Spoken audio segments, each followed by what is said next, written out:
오늘 성경 말씀에서 반드시 우리가 짚고 넘어가야 할 사실이 하나 있어요. 여러분, 하나님의 뜻은 하나님의 백성들의 구원이요 축복임을 믿으십니까?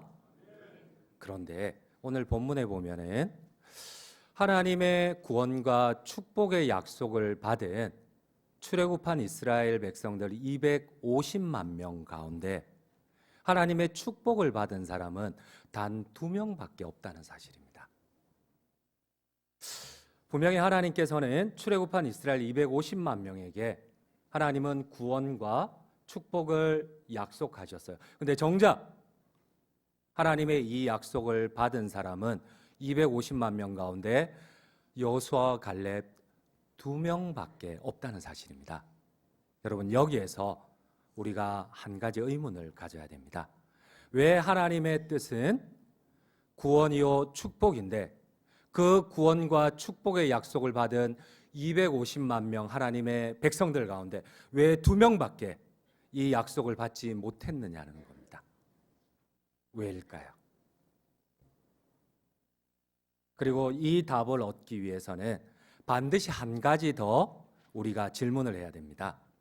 바로 하나님이 약속한 이 가나안 땅은 지중해 길로 위로 올라가면 3, 4일이면 갈 수 있는 정석입니다. 근데 하나님은 지중해 길로 올라가시지 않고 분명히 가나안을 약속해 놓고는 엉뚱한 방향인 반대 방향으로 홍해를 가르시고 시나이 반도 아래쪽으로 내려가셨어요. 여러분, 여기에 대한 답을 얻어야지만 왜 약속을 받은 250만 명 가운데 2명밖에 가나안에 들어가지 못했는지를 우리가 알 수가 있어요.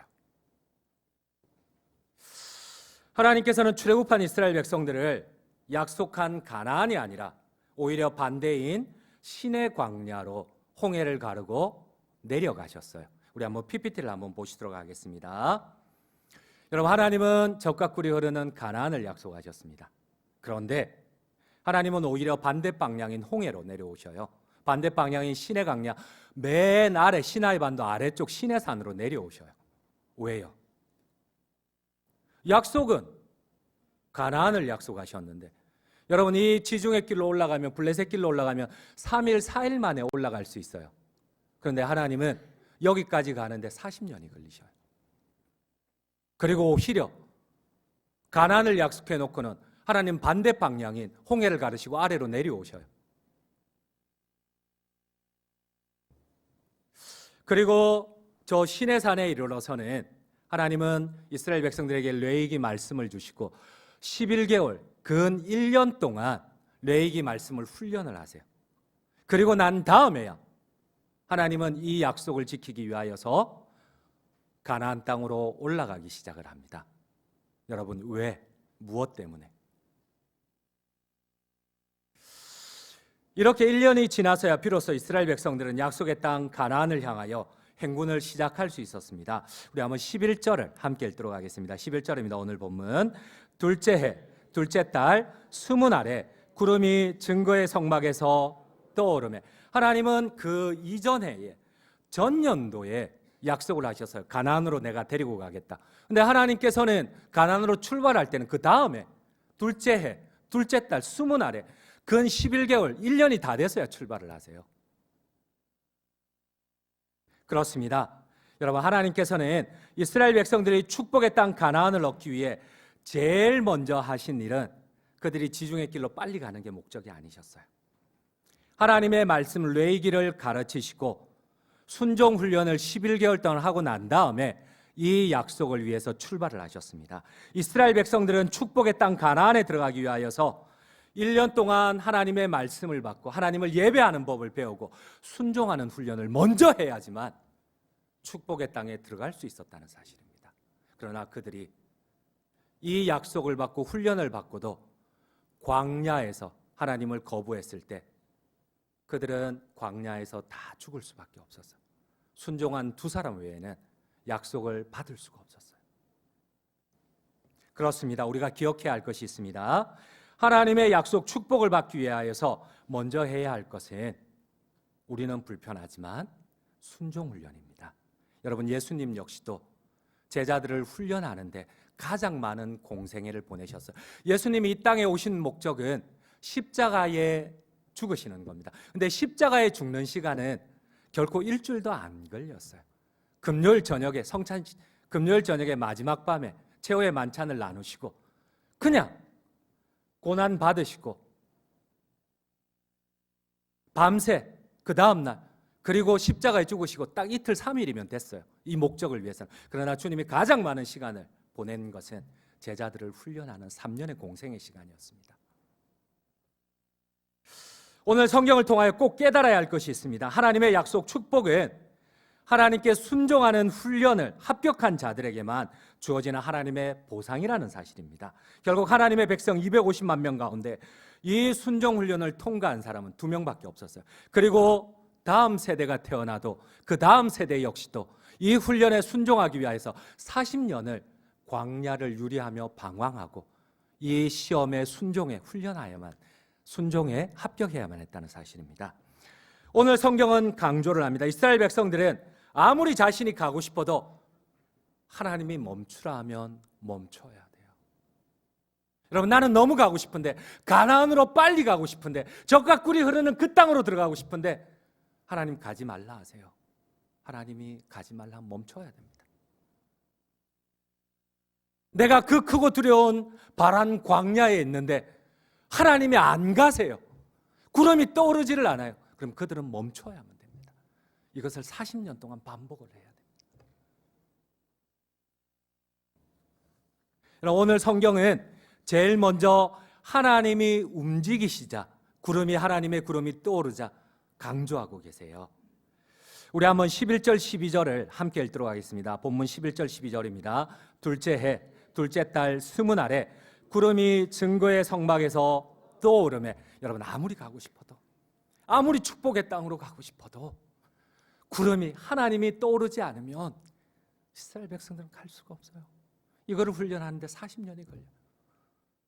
이 훈련을 통과하지 못하자 첫 세대 가운데는 아무도 못 들어갔어요. 여러분, 나는 너무 가고 싶은데, 빨리 가고 싶은데 하나님이 그 크고 두려운 바람 광야에서 멈춰서 가지를 않아요. 그럼 나는 아무리 가고 싶어도, 축복의 땅에 아무리 빨리 가고 싶어도 가서는 안 돼요. 멈춰야만 돼요. 우리 한번 12절 말씀을 함께 읽도록 하겠습니다. 12절입니다. 이스라엘 자손이 시내 광야에서 출발하여 자기 길을 가더니 바란 광야에 하나님의 구름이 머물면 여러분 갈 수가 없어요. 가고 싶어도 멈춰야만 돼요. 그런데 여기서 우리가 특별하게 기억해야 할 것이 있어요. 하나님께서 멈춘 곳은 성경의 바란 광야라고 합니다. 우리 한번 12절을 함께 읽도록 하겠습니다. 12절입니다. 이스라엘 자손이 시내 광야에서 출발하여 자기 길을 가더니 바란 광야에 구름이 더 가고 싶은데 갈 수가 없어요. 여러분, 하나님은 편하고 쉬운 길, 지중해 길을 놔두고 왜 아래로 내려가시고 또 왜 하나님이 멈춘 곳은 바란 광야일까요? 이 바란 광야는 여러분, 이 아라비아 반도에는, 시나이 반도에는 여러 광야가 있어요. 아라바 광야도 있고 시내 광야도 있고 기온샘 주변에 있는 여러 광야들이 있어요. 헤브론 광야도 있고. 근데 여러분, 가장 사람이 살 수 없는, 지금도 현대 문명이 개척할 수 없는 곳이 바란 광야. 왜 하나님께서는 축복을 약속해 놓고 이스라엘 백성들이 사람이 살 수 없는 풀 한 포기조차 갈 수 없는 바란 광야로 데리고 가셨을까요? 시내 광야도 있고 다른 광야도 많은데 왜 꼭 바란 광야로 데리고 가셨을까요? 우리 한번 PPT를 한번 보도록 하시겠습니다. 여러분, 모세는 요단강에 이르러서 이스라엘 백성들에게 마지막, 자기는 들어갈 수 없지만 유언을 해요. 너희들이 하나님의 약속의 땅에 들어가면 반드시 하나님을 거역하고 배신하고 하나님 대신 너희가 주인이 될 거다. 하나님 자리에 앉을 거다. 그때마다 기억하라. 저 바란 광야를, 왜 하나님께서 이 바란 광야에 데리고 가시고 이곳에서 40년을 돌게 하셨는지 기억해라. 반드시 기억해야 된다. 여러분, 모세는 약속의 땅에 들어갈 수가 없었어요. 마지막으로 부탁한 게 이 바란 광야였어요. 우리 한번 신명기 1장 19절을 함께 읽도록 하겠습니다. 1장 19절입니다. 우리 하나님 여호와께서 우리에게 명령하신 대로 우리가 호렙산을 떠나 너희가 보았던 그 크고 두려운 광야를 지나 아모리 족속의 산지길로 가데스 바네아에 이른 때에, 여러분 이제는 가나안 땅 초입인 가데스 바네아에 이르렀어요. 근데 모세가 마지막 부탁을 합니다. 너희들 반드시 가나안에 들어가면 반드시 하나님을 거역하고 너희가 좋아하는 맘몬, 돈의 신 맘몬을 찾고 바알과 아세라, 너희가 그렇게 소망하는 욕망을 찾아 하나님을 버릴 거다. 그러나 기억하라, 저 크고 두려운 바람 광야를 왜 하나님이 데리고 가셨는지, 이 약속의 땅 앞에서 왜 바람 광야를 데리고 가셨는지 너희가 기억하라는 겁니다.